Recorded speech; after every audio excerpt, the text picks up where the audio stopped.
Have you ever been alone at night and felt like someone was watching you? Like a pair of unseen eyes tracking your every move? That's exactly what happened to me last year during my trip to Japan. But this wasn't just paranoia. There was someone out there. And by the time I realized who she was, it was almost too late. This is the story of how I came face to face with Kuchisake Onna, the slit-mouthed woman, and how I barely survived. It was my third night in Kyoto. I had spent the day visiting temples and eating street food. By the time I was heading back to my hotel, it was already past midnight. The streets were quiet, with only the occasional distant sound of a car engine. Instead of taking the main road, I decided to use a narrow back street. It was shorter, and I was tired. The alley was dimly lit by flickering street lights, and the shadows seemed to stretch and dance along the walls. I pulled my jacket tighter around me as a cold breeze swept through. My footsteps echoed in the silence, and the hairs on the back of my neck stood up. That's when I heard it. Soft, shuffling footsteps behind me. I glanced back. The street was empty. I told myself it was just my imagination, but the footsteps didn't stop. They were getting closer. I quickened my pace, heart racing. Then, out of nowhere, she appeared. A woman in a long beige coat stood at the end of the alley. Her dark hair partially covered her face, but I could see that she was wearing a white surgical mask, the kind you often see people wearing in Japan. At first, I felt relieved. She was just a regular person, right? As I got closer, she tilted her head slightly. Her voice was soft but eerie. "Am I beautiful?" she asked. I stopped in my tracks, confused. Yeah, sure," I said nervously, hoping to avoid any awkward conversation. She reached up and slowly removed the mask. My breath caught in my throat. Her mouth was slit from ear to ear, the flesh jagged and red.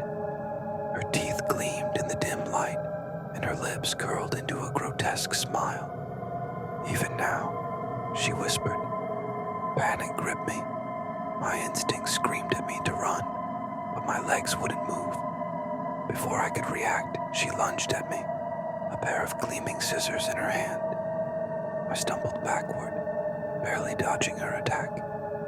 The sharp blade sliced through the air where my head had just been. Adrenaline kicked in, and I turned and sprinted down the alley. Her footsteps were right behind me, fast and relentless. I dashed around a corner, my lungs burning. I didn't dare look back, but I could hear her, breathing heavily, her footsteps echoing louder and louder. "Somebody help!" I shouted. But the streets were deserted. Then I remembered something I had read online. There was a way to escape Kuchisake Onna, but it was risky. Desperate, I stopped running and turned to face her. She was just a few steps away, her grin wider than ever. "Am I beautiful?" she asked again, her voice dripping with malice. My mind raced. If I said no, she would kill me. If I said yes, she would still attack. But there was one response that supposedly confused her. I forced myself to stay calm. "You look average," I said, my voice shaking. She froze, her expression twisting into confusion. "Average," she repeated, as if the word was foreign to her. I didn't wait to see what she would do next.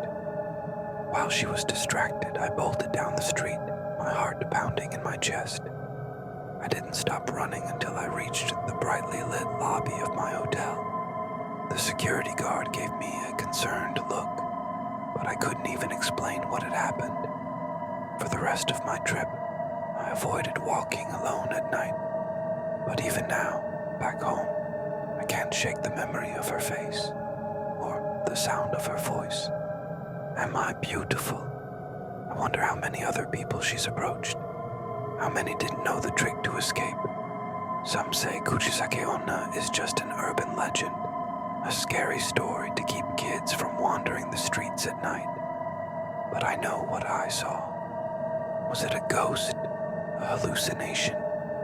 Or is there really a slit-mouthed woman roaming the streets of Japan, looking for her next victim? What do you think?